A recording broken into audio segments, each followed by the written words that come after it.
There are 8 specific laws you can practice to achieve the happiness you both desire and deserve. The first law is the law of integrity.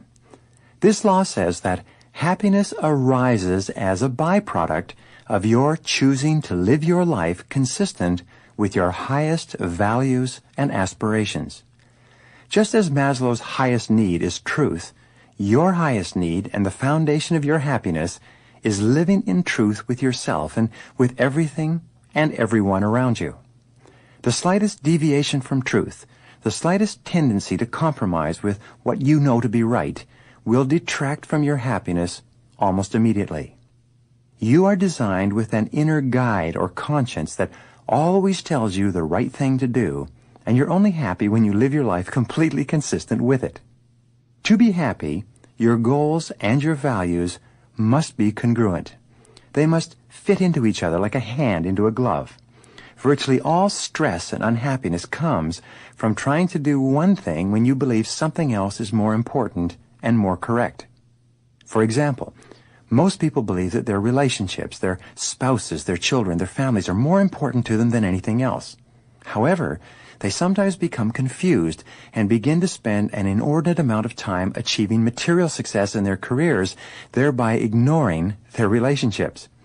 And the harder they work at their jobs, the more dissatisfied and unhappy they become, even when they're financially successful, because deep down inside they know that what is truly valuable to them is the people in their lives, not the money.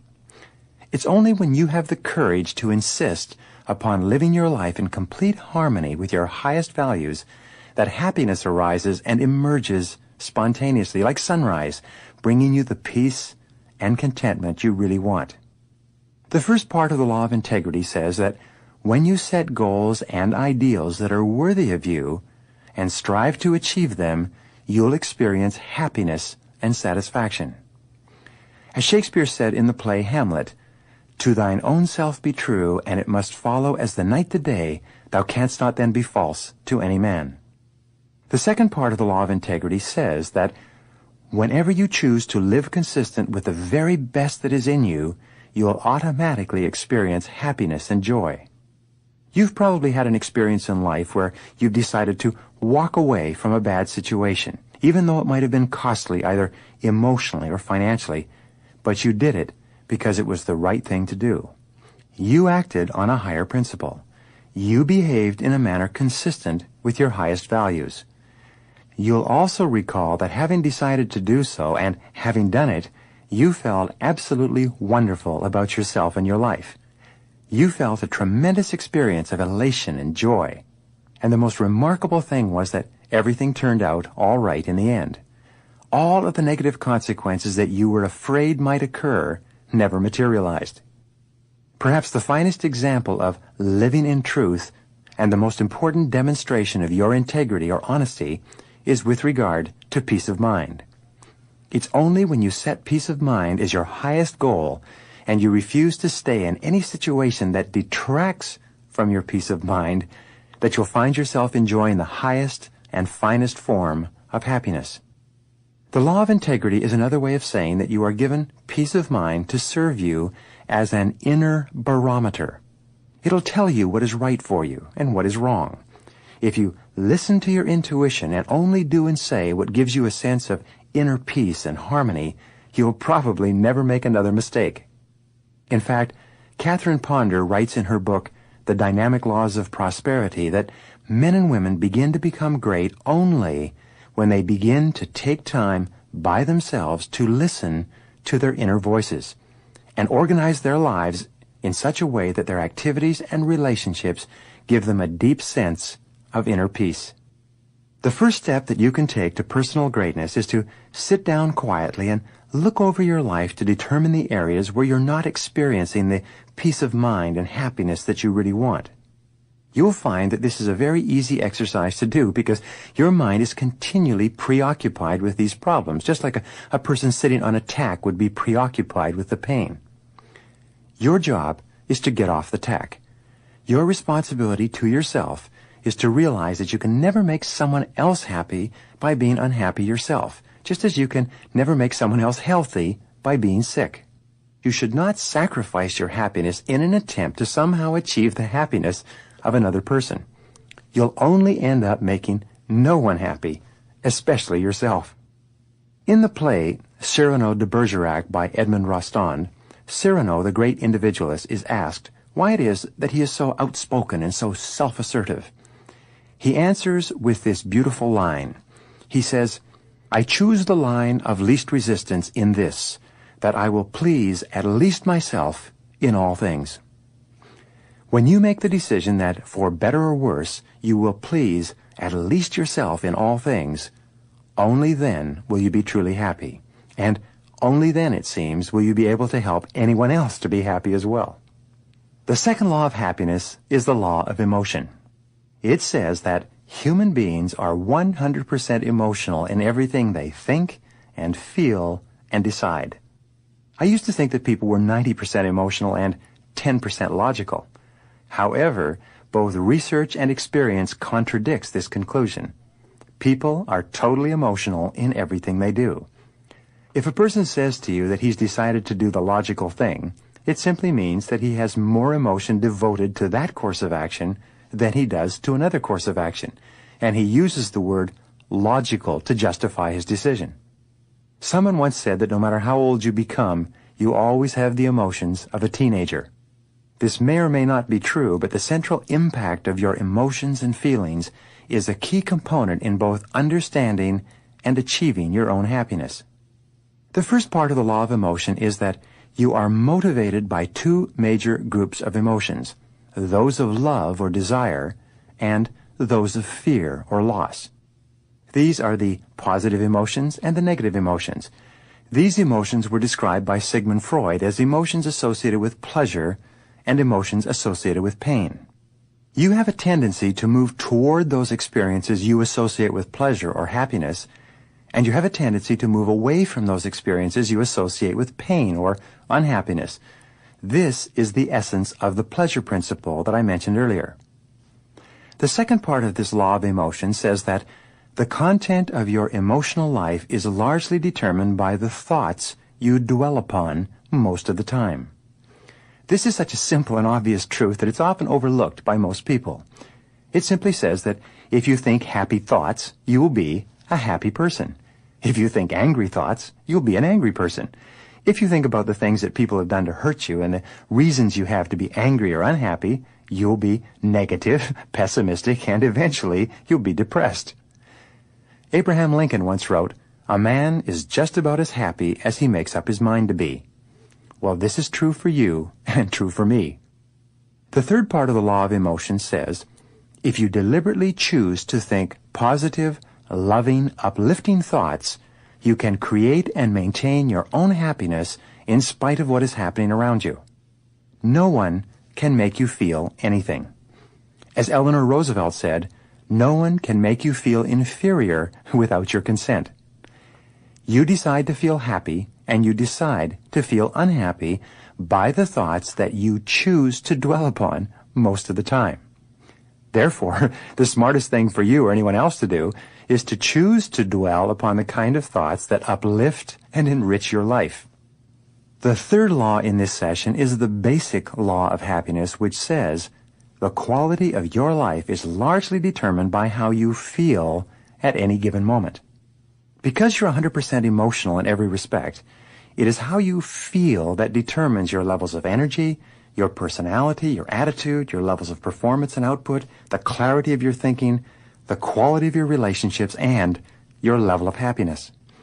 Truly successful people are those who enjoy every part of the journey at least as much, if not more so, than they anticipate enjoying the destination.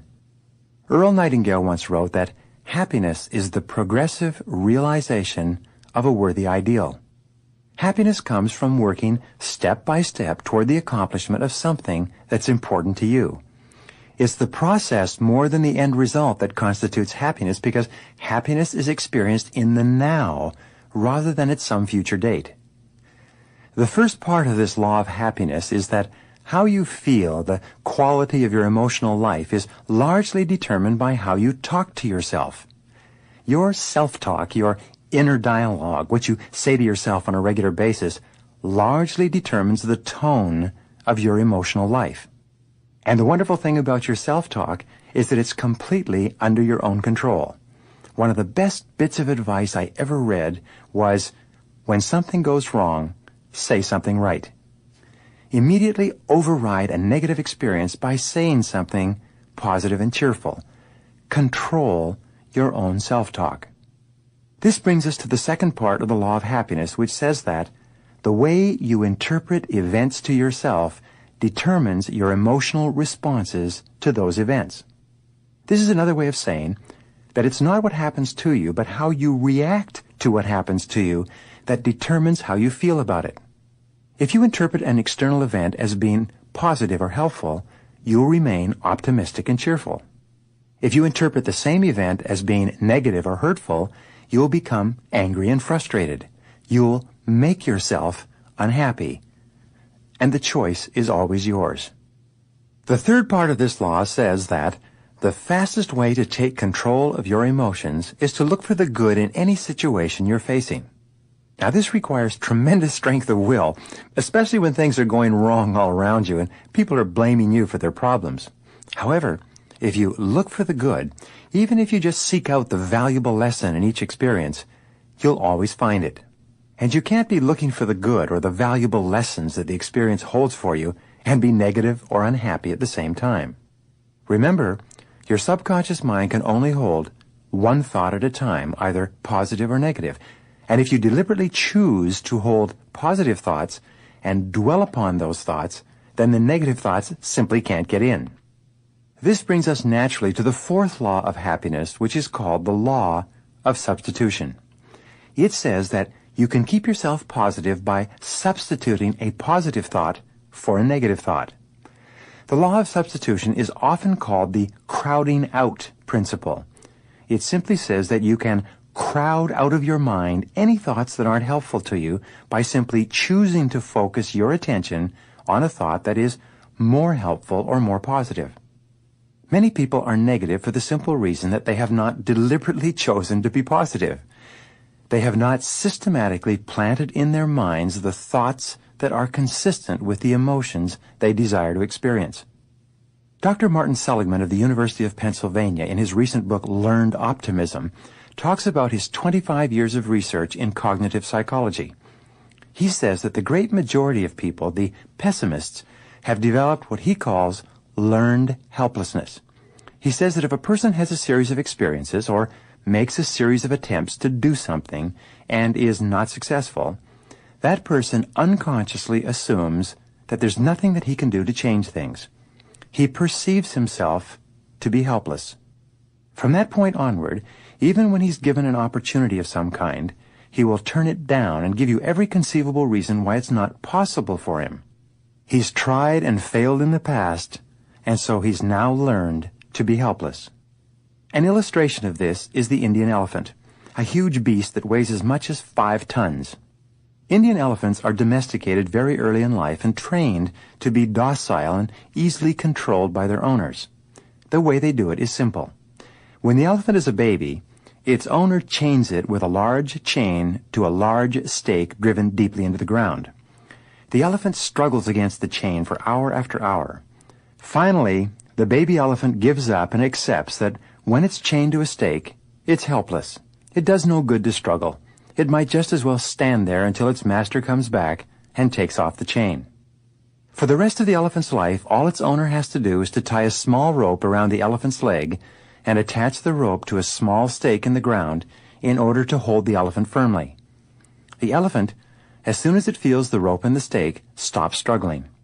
Even though the rope is small and the stake is shallow, the elephant has learned to be helpless.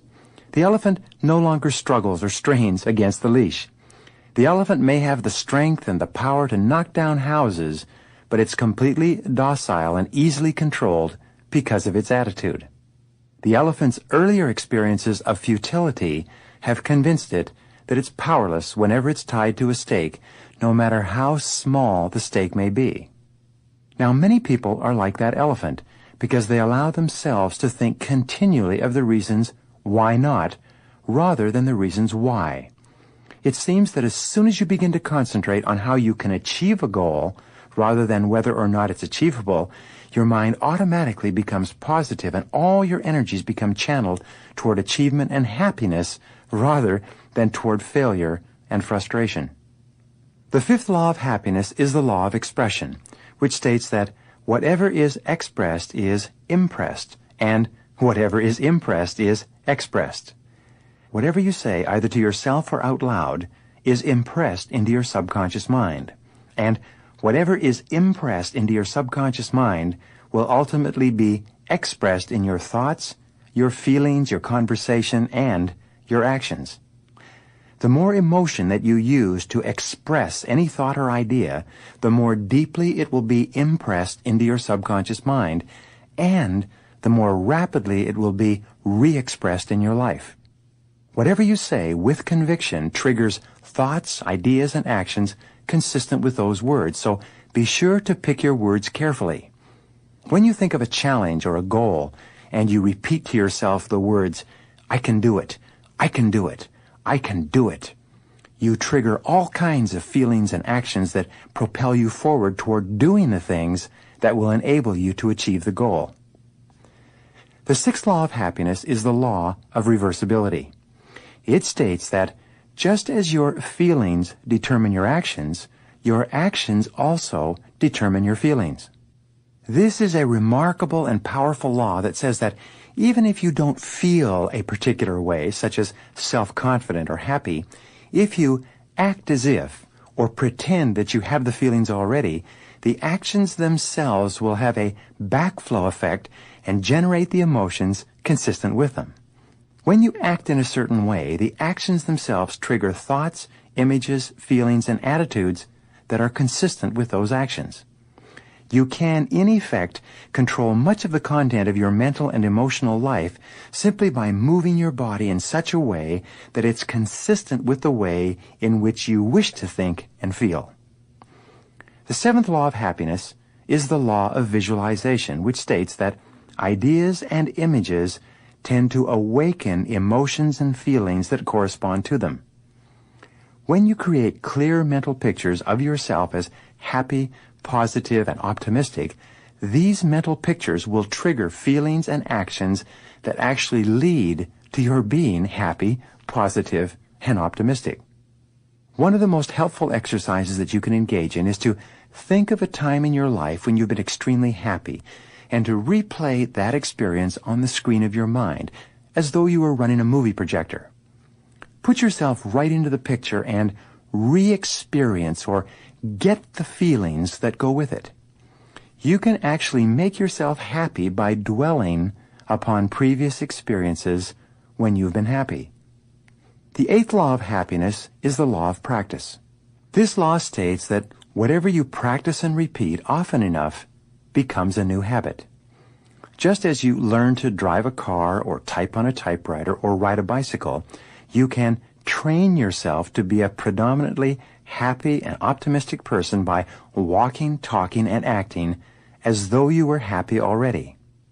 You begin to become happy when you decide for yourself the combination of ingredients in your life that will make you happy and then start to move toward them. Simultaneously, you need to determine the things in your life that are depriving you of happiness and begin to remove them. Happiness is an active state or condition that you experience when you're becoming everything that you're capable of becoming, and you're moving toward the realization of your full potential.